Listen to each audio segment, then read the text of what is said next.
रामकृष्ण हरी.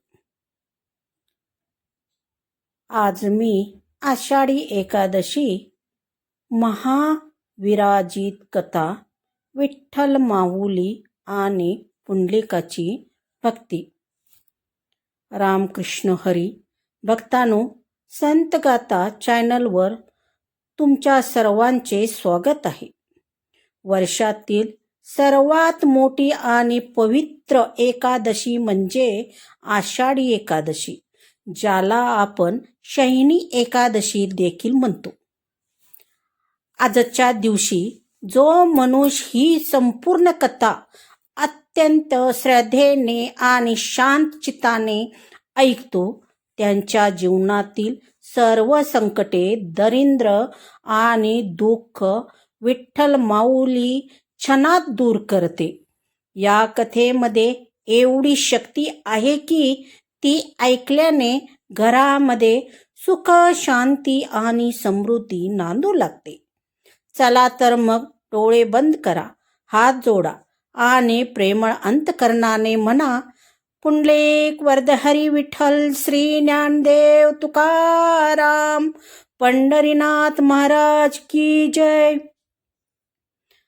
भक्तांनो, आज आपण त्या भूमीची कथा ऐकणार आहोत जेथे साक्षात वैकुंठाचा राणा, जगाचा मालक विठ्ठल एका भक्तासाठी युगेनुयुगे 28 युगे विठेवर उभा आहे. ही कथा फक्त एका भक्ताची नाही, तर मातृ-पितृ भक्तीची पराकाष्ठा आहे. हजारो वर्षापूर्वीची ही गोष्ट आहे. चंद्रभागेच्या तीरावर लोहदंड नावाच्या जंगलात मुचकुंद ऋषीचे आश्रम होते.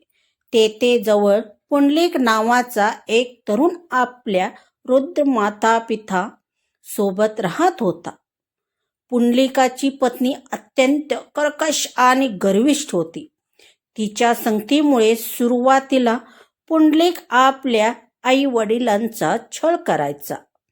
त्यांना घरात नीट जेवण न देणे, त्यांचा अपमान करणे हाच त्यांचा रोजचा नियम चालायचा. आई वडील म्हातारपणी देवाचे नाव घेत अश्रू गाळत दिवस काढत होते. एक दिवस आई वडिलांची पंढरपूर आणि काशी यात्रेला जाण्याची इच्छा व्यक्त केली. पुंडलिक आणि त्यांच्या पत्नीनेही त्यांच्यासोबत जाण्याचे ठरवले. पण प्रवासात पुंडलिकाने आई वडिलांना पायी चालायला लावले आणि स्वतः पत्नीसह घोड्यावर बसून प्रवास करू लागला. वृद्ध आई वडील चालून चालून थकून गेले. त्यांच्या पायाला फोड आले.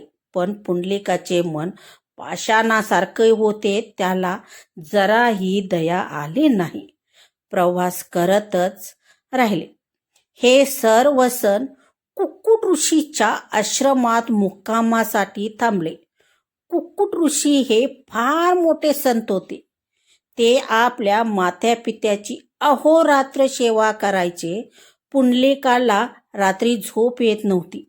अचानक रात्रीच्या 3ऱ्या प्रहराला पहाटे त्याला अलौकिक दृश्य दिसले. अत्यंत मलिन काळ्या कूट वस्त्रात आणि दुःखी चेहऱ्याने काही स्त्रिया आश्रमात प्रवेश करत होत्या. त्यांनी आश्रमाची झाडलोट केली, ऋषीच्या मातापित्याची सेवा केली आणि पाहता पाहता त्या स्त्रियांचे वस्त्र लख पांढरे शुभ्र झाले. त्यांच्या चेहऱ्यावर अपूर्व तेज चमकू लागले. त्या स्वर्गातील अप्सरासारख्या दिसू लागल्या. पुंडलिक हे सर्व दुरूनच पाहत होता. तो चकित झाला. त्याने पुढे होऊन त्या स्त्रियांना हात जोडले आणि विचारले, मातांनो, तुम्ही कोण आहात आणि इथे कशाला आलाय? येथे आल्यावर तुमचे रूप एवढे कसे बदलले? त्यावर त्या स्त्रिया म्हणाल्या, हे पुंडलिका, आम्ही गंगा, जमुना, गोदावरी आणि भारतातील पवित्र नद्या आहोत. जगातील पापी लोक आमच्यात स्नान करून त्यांचे पाप आमच्याकडे सोडतात. त्यामुळे आम्ही काळ्या आणि अपवित्र होतो. पण जेव्हा आम्ही कुकुट ऋषीसारख्या परम मातृपितृ भक्ताच्या आश्रमात येतो आणि तेथेच सेवा करतो, तेव्हा आमची सर्व पापे नष्ट होतात आणि आम्ही पुन्हा पवित्र होतो. नद्याचे हे शब्द ऐकून पुंडलिकाच्या छातीत धडकीच भरली.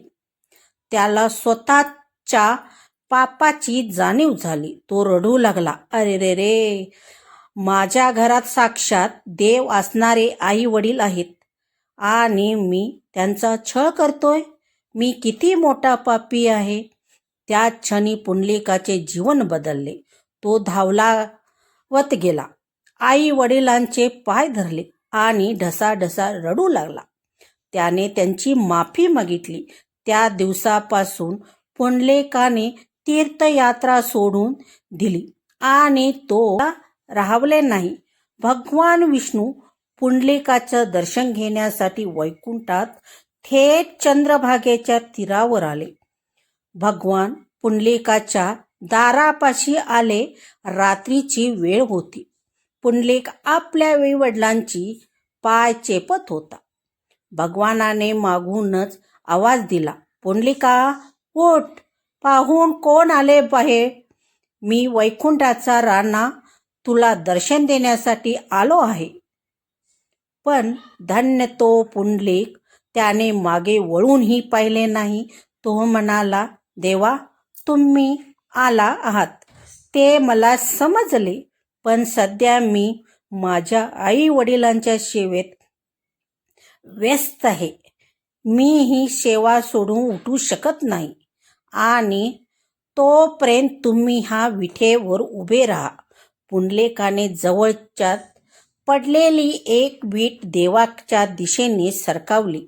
साक्षात जगन्नाथाचे. देवाने त्या भक्ताच्या शब्दासाठी त्या विठेवर दोन्ही हात कमरेवर घेऊन ठेवून उभेच राहिले.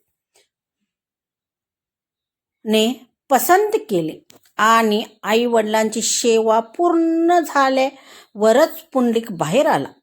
देवाचे ते सावळं रूप पाहून पुंडलिकाने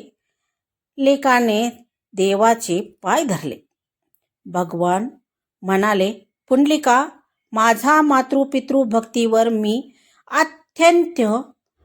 पुंडलिका, तुझ्या मातृपितृ भक्तीवर मी अत्यंत प्रसन्न आहे. मग तुला काय हवं आहे, सांग बरं मला. पुंडलिकाने हात जोडले आणि म्हणाला, देवा, मला स्वतःसाठी काही नको, पण जर तुम्ही माझ्यावर प्रसन्न होऊन असाल तर तुम्ही याच विठेवर याच रूपात इथे स्थिर व्हा आणि जो भक्त या आषाढी एकादशीला तुमचे दर्शन घेईल, ही कथा ऐकेल, त्यांचे सर्व कल्याण करा. भक्ताने तथास्तु म्हटले. भगवंताने तथास्तु म्हणून वर दिला. तो सावळ्या विठ्ठलाचा अवतार विठोबा म्हणून पंढरपुरात प्रसिद्ध झाला. दोन्ही हात कमरेवर ठेवून विठेवर उभा असलेला हा विठ्ठल आजही भक्ताच्या हाकेला धावून येतो. जर भक्तांनो, ही आहे आषाढी एकादशीची परम पावन कथा. या कथेवरून आपल्याला समजते की आई वडिलांची सेवा हीच खरी ईश्वर सेवा. हा व्हिडिओ ऐकणाऱ्या भक्ताला काय फायदा होतो? जे भक्त ही कथा पूर्ण ऐकतात त्यांच्या घरात गरिबी आणि भांडणे कायमची नष्ट होतात. आई वडिलांचा सन्मान करणाऱ्या पाठीशी साक्षात विठू माऊली उभे राहते. आषाढी एकादशीला ही कथा ऐकल्याने 100 यज्ञ केल्याचे पुण्य मिळते आणि अतिमोक्ष प्राप्ती होते. विठ्ठल माऊली तुम्हा सर्वांना सुखी ठेवू, हीच ईश्वर चरणी प्रार्थना. कथा आवडली असेल तर कमेंटमध्ये ज्ञानोबा माऊली तुकाराम विठ्ठल विठ्ठल नक्की लिहा आणि चॅनलला सबस्क्राईब करायला विसरू नका. रामकृष्ण हरी, रामकृष्ण हरी. धन्यवाद भक्तांनो.